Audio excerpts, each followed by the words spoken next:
Hello everyone, welcome to Let's Discover It. This is Arya Singh and today we will discuss about the viviparous and oviparous animals. In previous section of video we will cover about the development of embryo in human being and animal also. So in this video we will cover the two main term, that is the oviparous and the viviparous. We have learned that some animal give birth to young ones while some animal lay eggs with later develop into young ones. हम लोग ये सीख चुके हैं कि कुछ जो animal हैं वो बच्चे को जन्म देते हैं और जो कुछ हैं वो अंडा देते हैं और उसके बाद उनके जो यंग वन होते हैं वो बाहर में ही डेवलप करते हैं. The animal which give birth to young ones are called viviparous. वो एनिमल जो अपनी एक तरह से बोले कि अपने बच्चे को जन्म देते हैं उसे हम क्या बोलते हैं, विविपेरस एनिमल कहते हैं. Animal who lay eggs are called oviparous. Ova से आप याद रख सकते हो कि वो एनिमल जो अंडा देते हैं उसे हम ओविपेरस कहते हैं, oviparous animal. The following activity will help you understand better differentiate between viviparous and oviparous. Try to observe egg of the following organisms. First is frog, lizard, butterfly or moth, hen, crow or any other bird.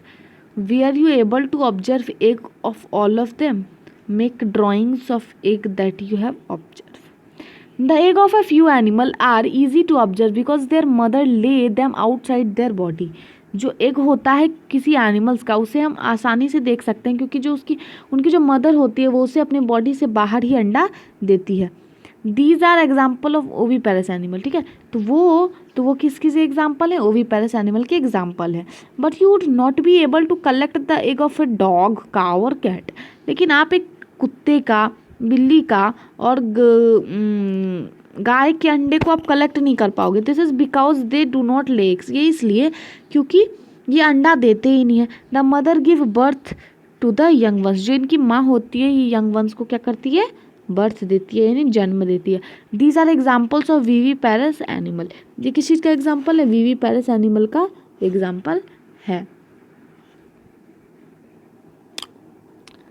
Can you now give some more examples of viviparous and oviparous. चलिए हम लोग दोनों मिलके हम सब मिलके देते हैं. चलिए, so where we are, yeah this is the good place where we able to answer. Yeah so oviparous का आ जाएगा हमारा हैन, duck, crow, frog and etcetera. Oviparous का. और विविपेरस का क्या आ जाएगा, काव, डंकी, काव, horse and the more example will be the cat, dog and etc. These are the example of viviparous. Okay, this topic will be completed. If you like this video, tap the like button, do subscribe my channel and tap the bell icon also. From this side, Arya, thank you.